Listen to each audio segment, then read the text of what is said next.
Oh man, talk about spoopy. Mysterious figure coming out of the fog. What are they going to do? What are they going to say? I've got to be honest, guys. These paltry couple of seconds have legitimately gotten me excited. What kind of fascinating topic shall we be discussing today? There are people who find it hard to believe that demons are real. No, you ruined it. That's not the right voice for this at all. You need an epic movie trailer type voice that'll make what you just said sound awesome instead of, really stupid. Look, let me show you. There are people who find it hard to believe that demons are real. No, wait, never mind, you're right. That is still pretty dumb. Yeah, of course people find it hard to believe that demons are real because they, aren't real. It's not just hard to believe, it's basically, as far as anyone knows, not a thing. So it's really, really f***ing impossible to believe. Unless, of course, you're just some sort of credulous moron. Demonic possession is very real, and the Bible establishes it. Oh, oopsie daisies. You made a big smelly uh-oh in your pants. Sorry, I mean video. The Bible doesn't establish anything, mate. I don't know if you know this, but the Bible is a storybook and not a big book of facts, TM. Don't get me wrong, if you want to follow the morals of those stories, fine. I mean, I might have some things to say about some of the specific morals if you're following them all, like the foreskin one. I tried following that, but now I just have a surplus of other people's foreskins and I just don't know what to do with them all. They aren't big enough to do much, and sewing them all together into a scarf just got me funny looks. Sorry, distracted. But yeah, follow it like morality fables or whatever. Fine, I guess. But act like anything in them is even representative of reality. Especially today, you're gonna have a bad time. Quite a good number of times in the New Testament, Jesus had to deal with demons. Yeah, you see, you say that, but it's nowhere near as awesome as it sounds. Jesus Christ, Demon Hunter, that sounds like a pretty good watch, but it's mostly just him shouting at mentally ill people or touching them inappropriately. That sounds like a completely different, much less fun movie, probably with foreign subtitles as well. And you know how I feel about reading. Even in some instances when it came to healing the sick. Healing the sick? What is this blasphemy? You can't heal my perfection, you goddamn heathen. Oh, unless you're talking about the thing on my, upper thigh. When, well, doctor-patient confidentiality, man, can't believe you would divulge such sensitive information like how it kinda looks like Betty White if you squint at it upside down. In so many instances, Jesus dealt with demons and people. See, I told you, none of that cool anime shit, bouncing off the air and throwing Kamehame Rasenguns or whatever the hell these kids are throwing these days. No. Not even in the Bible was it actually battling of cool-looking demons. Probably, much like today, it was likely just smacking the shit out of some poor bastard who's having an obvious seizure, and when it's finally over naturally, claiming that it was actually your magic bitch slap that was the cure. For instance, in Mark 1:23, Jesus went into the synagogue and the demon in a man began to cry out until Jesus cast it out. Oh, that poor demon! Just having a little cry and then bully boy Jesus tosses him out on his demony ass. All it was doing was possessing a worthless humans, doing literally nothing wrong. That's just cruel, Jesus. How would you like it if you were having a good old ugly cry sesh and some bastard chucked you to the curb? Empathy, GB. It's called empathy. You really ought to try it. I think there's a song about it.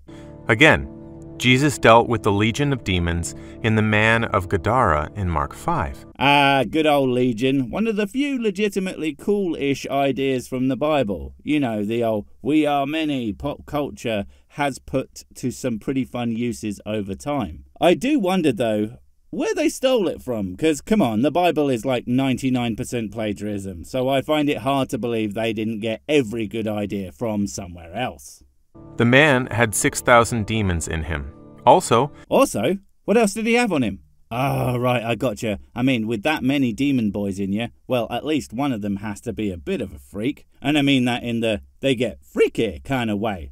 What was it? A toy car? A flashlight? Some kind of medium-sized stoat? Don't leave me hanging, bruh. I need to know. for, science. In Luke 9:42, the disciples of Jesus could not cast out a demon from a boy brought to them. Oh, by also you weren't talking about the sexual misadventures of 6,000 horny lads and their who-man's bitch. You mean something else. Great. But yeah, so Jesus' disciples didn't learn dick all from him, apparently. That is, I have to say, very disappointing. I thought Jesus was supposed to be a teacher. Not a very good one, apparently. I hope he doesn't get tenure, otherwise we'll never be bloody rid of him. Until Jesus arrived and addressed the situation. Well, of course he did. He ammed the demon police. Although, I mean, that does make the whole Legion thing sound, well, woefully inefficient, really. I mean, so, you have Jesus going around booping scary boys out of their worthless person suits. And, well, one assumes you are doing the possessing for a reason. And Jesus is kind of a problem for that goal. So, why are you all in one guy? Surely that makes Jeebus's job way easier. You should be all over the shop if you want to keep him busy like that. Plus, I don't know, send a few of him to the countries Jesus can't even get to because he apparently hasn't heard of them. I mean, sure, he can walk on water, but you try that shit across the Atlantic. You are liable to get your beard wet. That. Demon possession is very real, and the Bible proves that beyond reasonable doubt. No it doesn't. I guess I have to circle back to the big old elephant in the room. Your title for this video is Demonic Invasion. This is getting too real. Why is nobody talking about these events? And the obvious answer to that question is, they didn't f***ing happen, because they're in a book about a bunch of other shit that didn't happen, and I'm starting to see a pattern there. And that pattern is making my doubts seem pretty goddamn reasonable. There is nowhere in the Bible that tells us that demon possession stopped when the Bible was written. Well, it wouldn't, would it? I mean, for one, when the Bible was written, you know it was written over hundreds and hundreds of years, right? Added to and subtracted from by various people and organizations, yeah? And don't forget the translations. I mean, for all intents and purposes, it is still being written. But that's just semantics. But no, I would imagine the fake thing it uses to scare you into being a good boy on a continuous basis wouldn't finish with the end of the Bible. Would be kind of counterproductive, eh? If it happened then, it is still happening now. Hey, finally something we agree on, in a sort of backwards way. If it happened then, it's still happening now. So if it didn't happen then, it's not happening now. Or if we find absolutely zero tangible evidence that cannot be explained by anything other than demon possession, mind, of it happening now, then surely that means it definitely didn't happen back then either, right? Their activities in a person's life could be seen visibly. Again, I would certainly agree. Heads spinning around like Catherine wheels, blood and flames shooting from one's fingertips, maybe an actual demon boy popping its head out of their nose to give you a cheery how do you do. These things would likely lead me to believe something pretty strange is going on. Hopefully it's that level of activities we are talking about and not things that are easily explained by about 8 million other natural causes. That would be disappointing now, wouldn't it?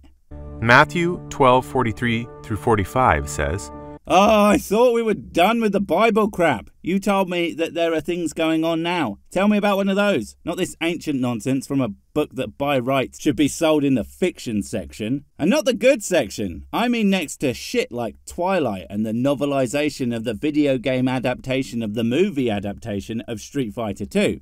What do you reckon, Monsieur Bison? Of course! See, M. Bison agrees with me, so I must be right. He only wants to bring peace to the world. Yes, I did just watch that perfect movie. Why do you ask? When an unclean spirit is gone out of a man, he walketh through dry places, seeking rest, and findeth none. Oh, here we go. And there they goes again, oppressing demon kind, like the bastards that they are. And sure, you might say, but demons are evil and must be cast out. But did you ever stop to think that maybe if you treated them with a little bit of respect and left them the hell alone, they might not be so pissed off all the time? We often make our own monsters to battle. Really makes you think. No, wait, I mean drink. Then he saith, I will return into my house from whence I came out. And when he is come, he findeth it empty, swept and garnished. He comes, and it's empty, swept and garnished. I don't know about you lot, but I think I might be using a slightly different definition of that word. It sounds a little too tidy for the thing I'm thinking of. Or at least you have to do the sweeping, well, wiping, after you have, done the thing. Then he goeth he, and he taketh with himself 7 other spirits more wicked than himself, and they enter in and dwell there. And the last state of that man is worse than the first. Oh, I get it now. Lads' night out. Right. Yeah, I've been on a few of those kinds of nights in my life. And yeah, you are definitely not the man you were when you started by the end. You begin ready for fun and some good times with your buddies, only to awaken several days later with a hangover that could literally split the planet in two, stark naked and stapled to the size of a rotting whale carcass, somewhere on the coast of Denmark. Good times. Good lads. Just all round a good regular Tuesday, really. Demons that do not have a dwelling place are usually going about looking for someone who has no spirit controlling them. Oh, that makes sense. Why I hear beep beep spirit coming through every time I go out on one of my very brief adventures into the world of man. I just knew it. Humans are basically flesh cards for whatever passing entity needs to pop down the shops for a jug of milk. And you wonder why I hold them in so much contempt when they bang on about rights. Like, please let go of me and don't feed me to that pack of angry squirrels. You know they love it, really. In fact, demons could hire themselves to live in a man. I'm sorry. Could you just repeat that? I feel like I misheard you. And, yeah. In fact, demons could hire themselves to live in a man. Right, okay, that is what you said. Demons can hire themselves to live in a man. Look, I'm all for entrepreneurship. This sounds like some dodgy tax evasion type shit here, really. I mean, for starters, while charity work might be deductible, it doesn't count when you do it for the humans you're already controlling. That would just be anarchy. As seen in the exposition Jesus gave about when a demon is cast out of a man, the moment the demon returns and finds that the person's life is empty and uncontrolled by any spirit, he has to make sure he absolutely packs that humans with as much trash as possible so that no one will want to live there ever again. That's what I do whenever I am kicked out of a property. Look, if you didn't want me to leave an 8-foot statue of myself made out of discarded mayonnaise packets in the middle of the living room, then maybe you shouldn't have let me live there. Honestly, I'm the victim here. For fear of being cast out the second time, the demon will hire 7 more wicked spirits than itself, and the 8 of them will make this person their house. Wait a fucking second. I was joking about both of those things. Seriously, I must be like one of them mystical brainer lads or something. Because I seriously wrote those stupid frickin' asides before hearing that, and they are scarily close. Maybe it's that, or maybe, as great minds think alike, bloody idiots say the same shit as each other, like quite a lot. Look, I'm working on it. You try coming up with a catchy phrase when you are as cripplingly stupid as me. Or Jesus, apparently. Satan's kingdom is highly organized, well-oiled, and cohesive. Fucking hell, mate. Someone's giving Satan boy a not undeserved tongue bath. Didn't know you were such a fan. And yeah, it's weird though. The all-powerful God boy can do nothing to disrupt his machinations. I'm starting to think he might not be all he's cracked up to be. Demons work together. They are unified against humanity. And that's why I am such a big fan of their work. I mean, it was touch and go there for a couple of years, but in 2020, they really pulled out all the stops to just f humanity right up. And used a lot of Grimsbian, if not all of them, to cause it too. It's amazing how having God on your side can make you pull some really, really stupid crap, eh? Look at what Jesus said in Matthew 12:43-45. Okay, do you know what? I'm a little bit done with all the things that Jesus definitely said to him. I mean, it's not like this is stuff that people say he said, because it's not like most of the shit ever written about the man was hundreds of years after the fact or anything, thus making it a game of whispers along literal centuries, or nothing like that. No. Anyway, even if he did say it, I wouldn't listen to him if I were you. Apparently the guy's as dumb as me. Must be a frickin' idiot. Wait, before you go, I have something super important to tell you. It's life or death. It will change everything forever. No, wait, it's gone.